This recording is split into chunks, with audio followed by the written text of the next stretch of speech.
Good afternoon, everyone. State Representative Tracy Ehlert at the Iowa House, and I have my clerk Truley with me today. And Truley, would you like to introduce our guests that we have today? Yeah, so we have some guests from Advocates of Social Justice. We have Tam Marcus, and she is the co-founder and the founding president of the board. And we also have Amara Andrews, who is running for mayor in Cedar Rapids, and she is the founding vice president of the board. So we're very excited to have them here. So for those of you that listened to our segment last week, we had EJ Wallace with Save the Children Action Network on talking about advocacy groups and their different roles in not only legislature, but just promoting policy and how individuals can get on board with things and become advocates. Today, I wanted to have Advocates for Social Justice, or otherwise known as ASJ, join us because they're an amazing example of a grassroots advocacy group that's local to Cedar Rapids, Linn County area.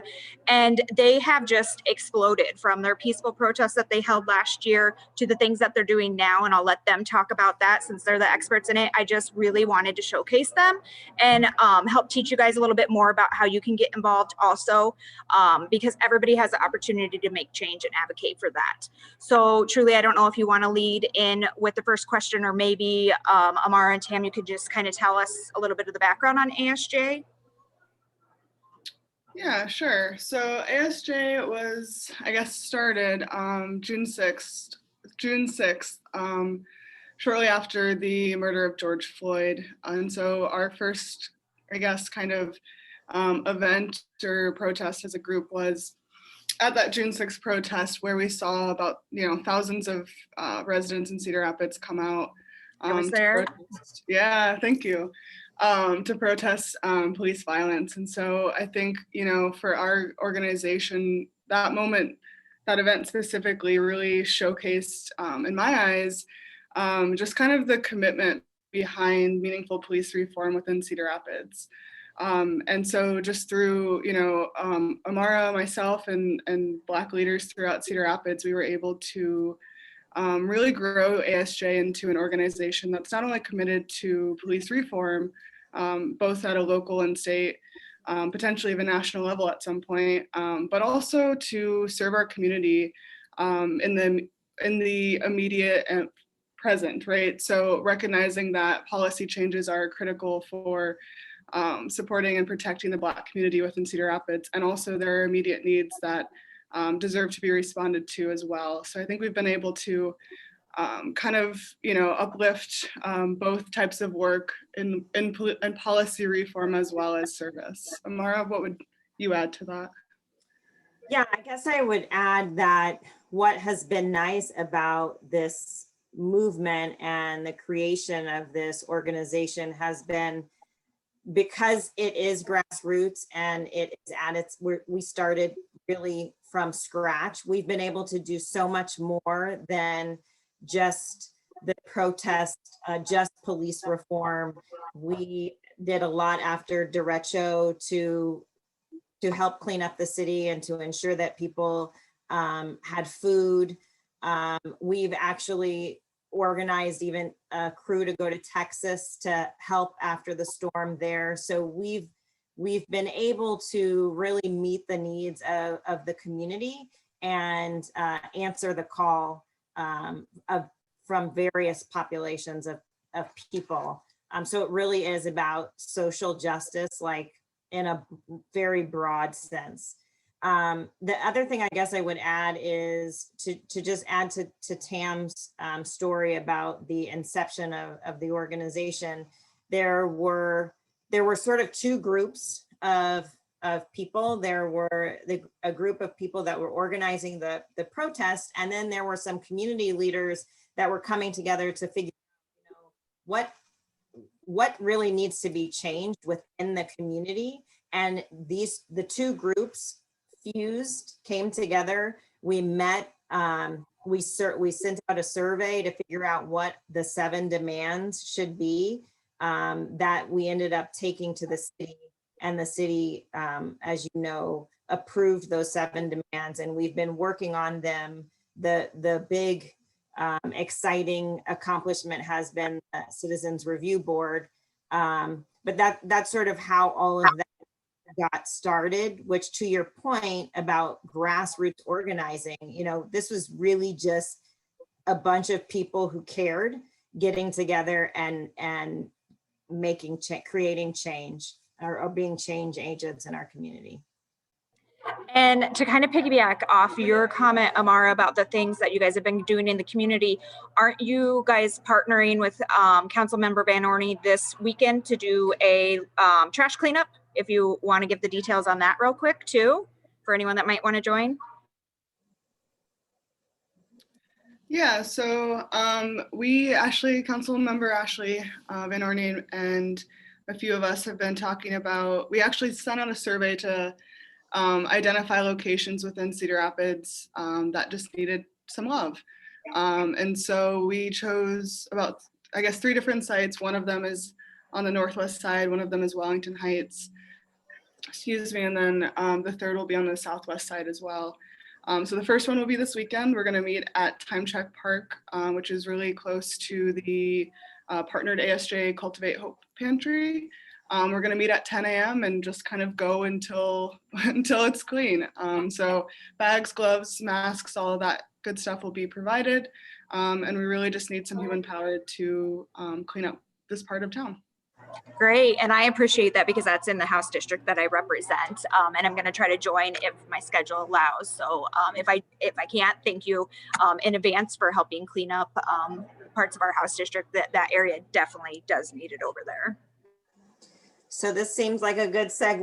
I will see you all cleaning up the park on Saturday. I will be there, and I'm going to let Tam answer the rest of the questions. Thanks so much. Thank you. Thank you for joining us. So Truley, I know you had some questions. I've been kind of letting Truley take the lead on a lot of these segments that we're doing. As my clerk, it's a great opportunity for her to learn more and, being the younger generation. I'm a lot older than people think I am. So sometimes I say that and I get the look, but I think it's a good opportunity to hear questions that her generation might have versus, things that I might ask because they are a little different. So Truley, if you want to lead us into the questions, that'd be great. So Tam, how can people directly support your demands and the initiatives you're working towards right now, and particularly the Citizens Review Board? Is there more work that needs to be done there that people can get involved with? Or is it as simple as like showing up to city council meetings and speaking on these issues and asking that they be supported? Yeah, it's a great question. I think part of what has made our organization and the allies that aim to support it is our ability to respond quickly. And so I think the best way to stay up to date with the most immediate actions is to follow our Facebook page. Okay. We have, and you mentioned the CRB. Certainly the application, I believe, is open through the end of next month. I believe I need to check that date, but certainly if you yourself are considering it, reach out to our organization and we can help maybe answer questions or any concerns you might have if you're thinking about applying. If you know people that you think would be well suited to serve on that board, please encourage them to apply, encourage them to reach out to us if they're considering it. I think much like elected office, I think that the people who think that they shouldn't be applying or shouldn't be running are oftentimes the exact people that we need. So I think that is very much the case here, and it can go a long ways just having a word of encouragement from a close friend rather than us sharing it on our page. And then so again, we're planning kind of direct actions at the state level. There's been some pretty damning legislation that's been put forth. So again, like our page, stay tuned for that. We're in works with the Des Moines Black Liberation Movement, trying to organize around protests at the Capitol. And then also, always donate. A lot of this work, we're all volunteer staff. We currently don't have, except for our 2 interns, we don't have any paid staff. That's just really a stipend too. So it's just paid, but we're really trying to be the model of paid internships, which I know that can be, for me, it was always a challenge to intern because of that. unpaid piece of it that's so prevalent in internships. So Yeah. certainly donating can always go a long ways in supporting this work. Awesome. Okay. Tracy, do you have any questions? I appreciate that paid internship. That's something that a lot of us here advocate for as well, especially us labor union supporters, which I am. So I very much appreciate that because I do think it's a big barrier. We just had a bill actually this morning in Education Committee about pages. And, you know, I think there's a lot of privilege in being able to be a page here, but you have to have the means to be able to, if you don't live in the Des Moines area, to be able to find, you know, housing up here and be able to pay for that and have your, you know, your high school classes lined up for you to be able to take the time off and stuff. And so there's a lot of barriers to internships, and internships really do. I did one myself in high school. They have so much value to do, you know, the actual hands-on on the job stuff. And I like to see it be more equal for everybody. So just, that doesn't really have anything to do specifically with ASJ, but I really appreciate that you guys do that. Yeah, what else do you think is important for us to know? We really want to showcase to people that anybody can get involved in. ASJ was a great example of that. You know, like you guys discussed in the beginning, it really was just, you know, your people that cared, that got together. You guys held that first peaceful protest, which, like I said, I was there. I could not believe the turnout because we were also back in session at that time. Also, we had kind of a wonky session last year because of COVID. And so I was participating in, they were the formerly Black Lives Matters, now the Black Liberation group. Here we're having them, and theirs were pretty large too, but just the turnout of community members and stuff that you guys had all the different station, you know, for water and first aid and masks and all of that. It was great. Like, I think it surprised, just from when I talked to Leslie before, one of the other co-founders, I think it just really surprised you guys. You know, weren't expecting that. And now you guys have just taken off. So just like tips of advice to people that do care, but maybe they haven't gotten involved yet because they just aren't really sure how to, or it seems intimidating. That's kind of the whole intention of why Truley and I have been doing these segments, to kind of show people more about the process so that it's not so scary. So yeah, any advice that you can offer, Tam? Yeah, I mean, I think, you know, I draw from my own kind of journey, I guess, in this space where I'm a PhD candidate studying climate change, right? And so the social justice space around police reform is still relatively new to me. The second protest I ever went to was last summer. You know, the first one before that was Occupy, right? So that was years ago, and so I typically wasn't a person. It's not like I had been going to protest after protest, and this was a comfortable space for me to be in. It isn't comfortable. And I think, you know, that's part of the point, right? Is because that is what people experience, such as myself, such as others who, you know, occupy these, you know, racist spaces on a daily basis and have to deal with anything from, you know, microaggressions all the way up to overt language painted on the side of a house in your community, right? And so I think that being okay with that, being uncomfortable is the biggest gift that you can give yourself if you are committed to doing this type of work, or even just wanting to explore what doing this type of work looks like.